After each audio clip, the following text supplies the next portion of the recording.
Assalamualaikum warahmatullahi wabarakatuh. Selamat pagi.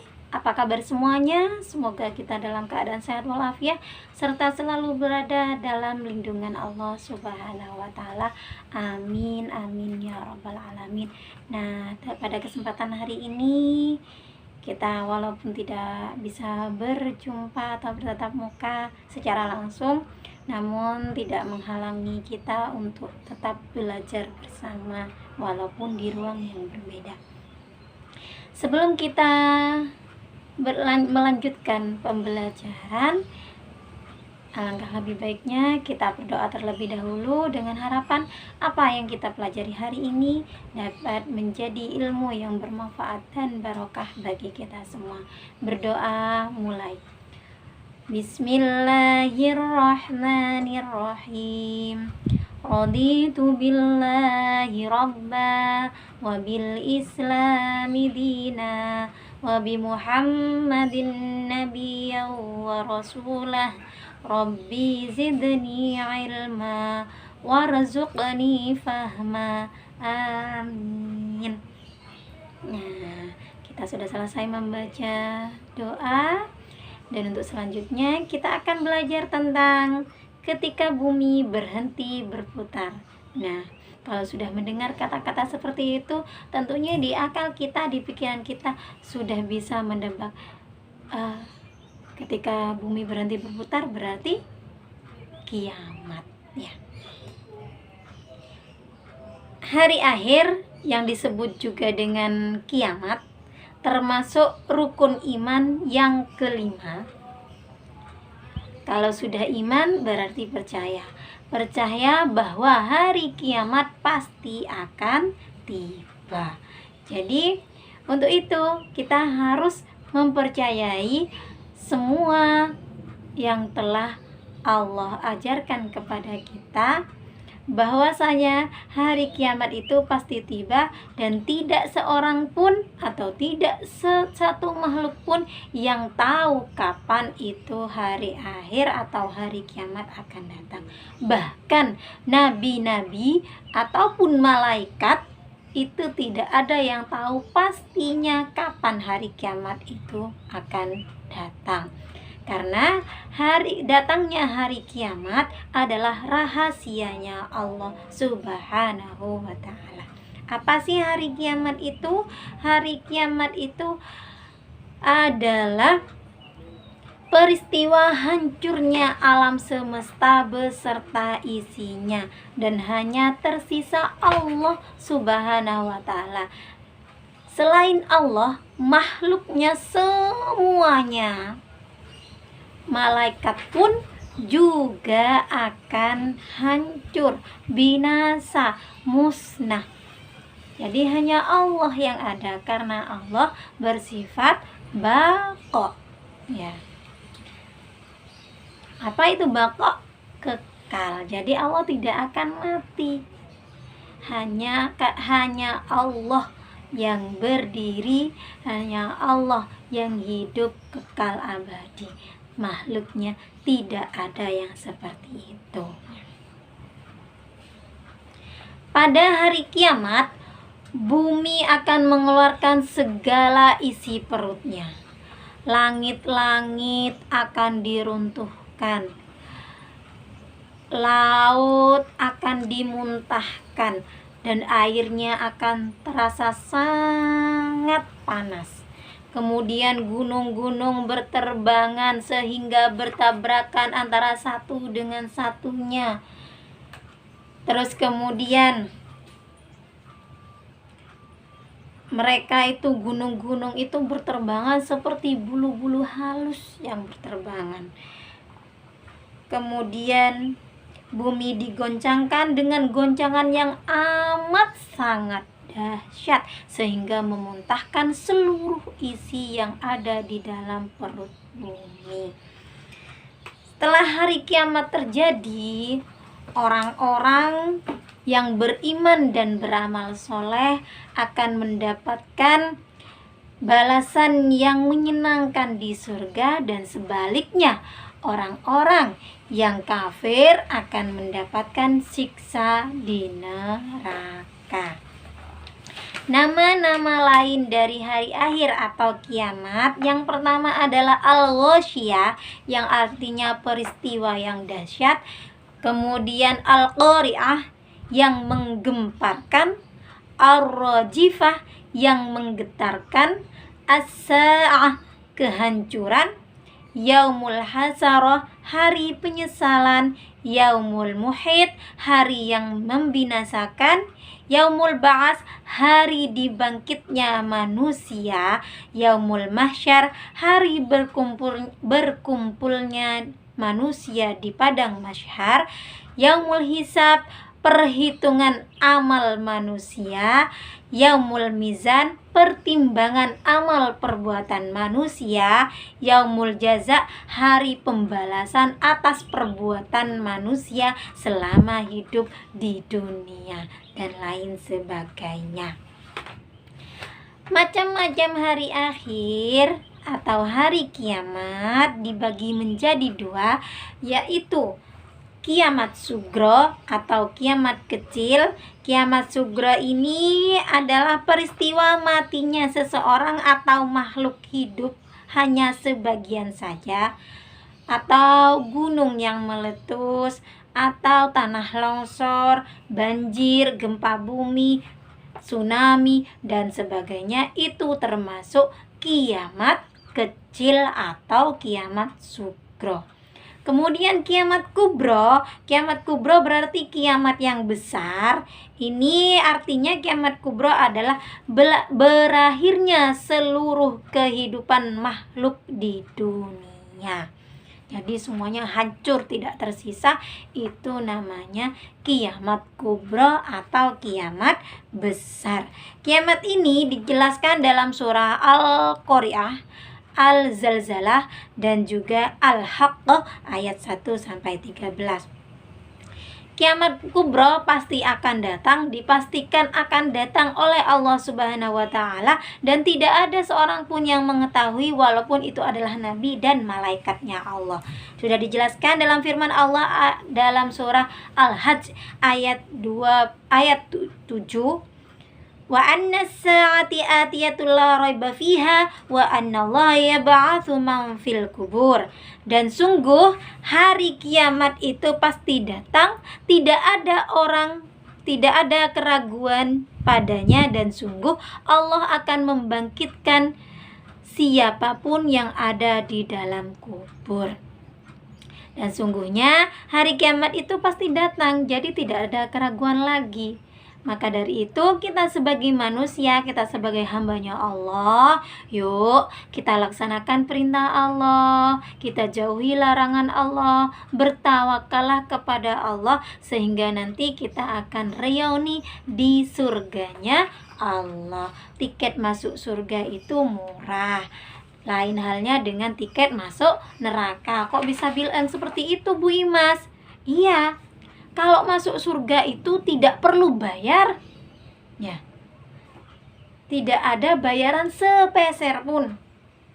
Sholat, apakah bayar? Tidak. Ngaji, apakah bayar? Tidak. Kamu tidak punya Al-Quran, saya tidak punya Al-Quran, Bu. Kan Mbak beli, Bu. Bisa tidak beli? Kemana? Datanglah ke masjid. Di situ disediakan banyak Al-Quran. Kamu bisa baca di situ dan tidak perlu bayar. Ya. Kemudian wudhu, tidak bayar. Puasa, tidak bayar. Jadi gratis untuk masuk surga. Tapi walaupun gratis seperti itu, banyak manusia, banyak hamba-hambanya Allah yang enggan untuk melaksanakan perintah dari Allah karena kalah dari malas. Yang artinya malas ini adalah perbuatannya setan. Kita sama setan dipegang dengan erat agar kita tidak melaksanakan perintah Allah, agar kita menjadi temannya nanti di neraka. Karena setan tidak mau hanya sendirian, ya. Setan itu tidak mau bersama teman-temannya yang seperti dia. Dia juga akan mengajak manusia-manusia yang ingkar kepada Allah, agar dia memiliki banyak teman di neraka nanti. Ke neraka mahal tiketnya. Kok bisa mahal, Bu? Jelas mahal. Berbuat maksiat bayar. Berbuat maksiat semacam apa itu? Misalkan laki-laki pengen kehangatan, datanglah ke perempuan bayaran, ya, mahal. Kemudian minum minuman keras apa? Gratis, beli, dan mahal harganya. Yang sekarang lagi tren narkoba juga mahal. 1 gram saja bisa jutaan, ya itu mahal. Dan kemana kita nanti? Ke neraka. Jadi tiket ke neraka itu mahal. Maka jauhilah. Jangan coba-coba mendekati apa yang dilarang oleh Allah Subhanahu wa Ta'ala.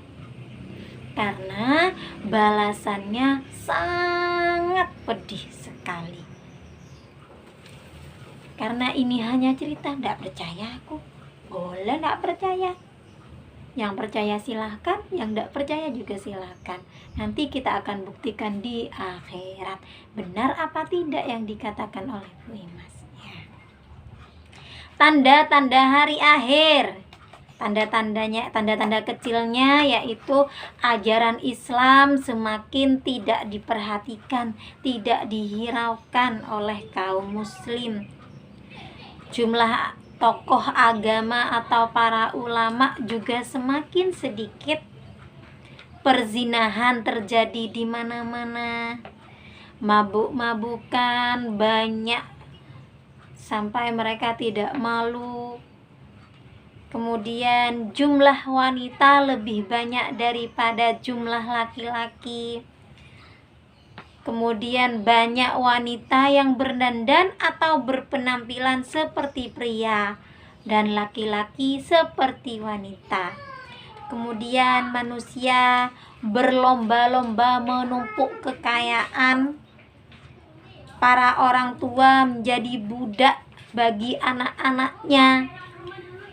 Semakin banyak fitnah yang menimpa umat muslim. Semakin sering terjadinya bencana alam, dan juga bermewah-mewahan dalam membangun masjid. Itu tanda-tanda kecil. Nah, tanda-tanda kecil ini sudah kita rasakan saat ini. Perempuan semakin banyak, para ulama juga banyak yang wafat.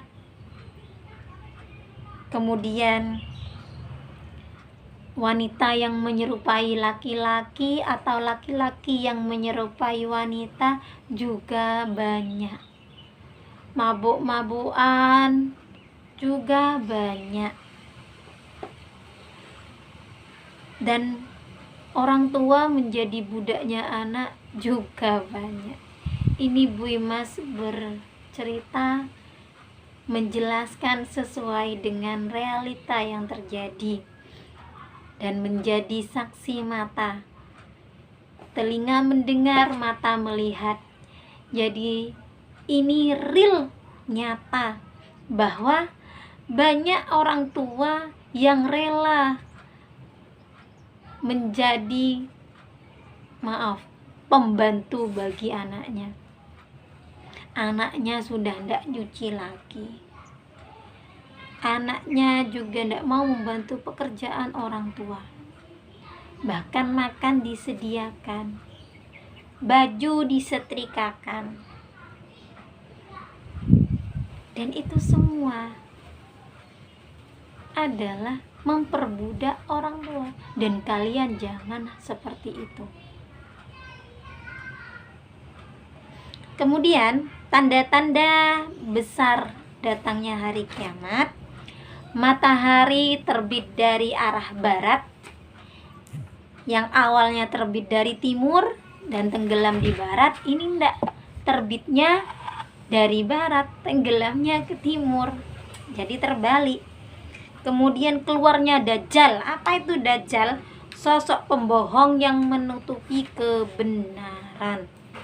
Nah, kemudian adanya Ya'juj dan Ma'juj, yaitu golongan umat yang mempunyai kekuatan besar dan berpikiran sesat. Kemudian turunnya Imam Mahdi ke dunia untuk meluruskan syariat Islam dan menghidupkan sunnah-sunnah Rasulullah SAW. Kemudian hilangnya Al-Quran dari hati umat manusia hingga hilang pedoman hidup dan lain-lain. Itu adalah tanda-tanda datangnya hari kiamat. Perbedaan tanda-tanda kecil dan besar datangnya hari kiamat itu secara umum datang lebih dahulu dari tanda-tanda datangnya hari kiamat besar. Jadi tanda-tanda hari kiamat, tanda-tanda kecil datangnya hari kiamat lebih dulu datang daripada tanda-tanda besar datangnya hari kiamat. Kemudian tanda-tanda kecil datangnya hari kiamat sebagian sudah terjadi dan sudah kita saksikan bersama-sama. Dan tanda-tanda kecil datangnya hari kiamat bersifat biasa saja. Tapi tanda-tanda besar datangnya hari kiamat itu bersifat luar biasa. Tanda-tanda kecil datangnya hari kiamat berupa peringatan agar manusia sadar dan bertobat, sedangkan tanda-tanda besar kiamat datang sesudah tertutupnya pintu taubat. Nah, itu adalah perbedaan tanda-tanda kecil dan tanda-tanda besar datangnya hari kiamat. Nah, untuk itu kita harus menerapkan hikmah dari iman terhadap hari kiamat. Bagaimana caranya? Selalu berusaha menjadi lebih baik. Hari ini lebih baik dari hari kemarin. Hari esok harus lebih baik dari hari ini. Maksudnya bagaimana? Kita harus menjadi pribadi yang lebih baik daripada hari-hari sebelumnya, lebih mendekatkan diri kepada Allah Subhanahu wa ta'ala. Kemudian menghindari sifat cinta duniawi dan harta secara berlebihan.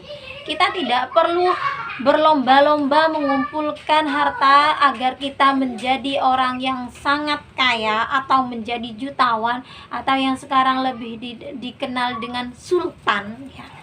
Kita tidak perlu berlomba-lomba seperti itu. Jauhi sifat-sifat itu. Kemudian tidak iri atas nikmat orang lain.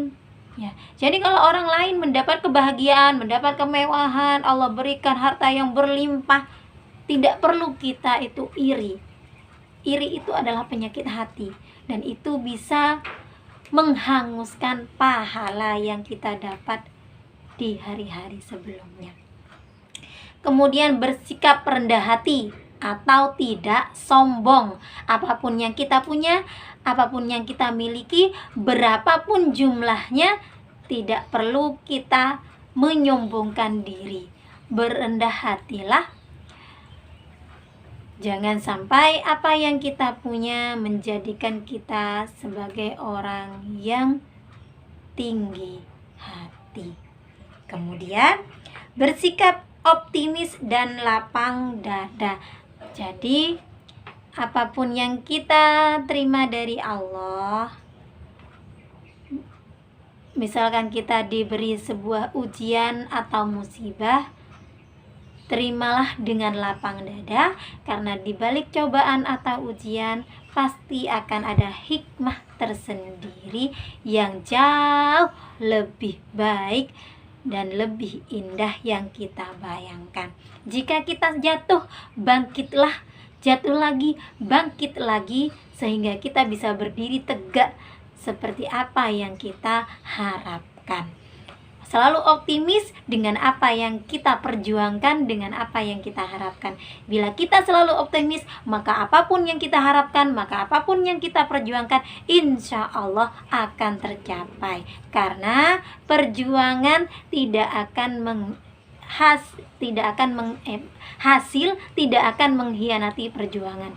Jadi sebesar kita berjuang, maka sebesar itu pula hasil yang akan kita terima. Tetap semangat dalam menghadapi ujian dan cobaan yang kita alami hari ini, kita alami pada tahun kemarin dan tahun ini. Insya Allah pandemi akan segera berakhir dan kita bisa berkumpul, belajar bersama di sekolah. Nah, itu saja yang dapat Bu Imas sampaikan. Mudah-mudahan ada manfaat dan barokahnya. Mudah-mudahan semakin menambah kecintaan, keimanan kita kepada Allah Subhanahu wa Ta'ala. Akhirul kalam, wabillahi taufik wal hidayah, waridho wal inayah. Assalamualaikum warahmatullahi wabarakatuh.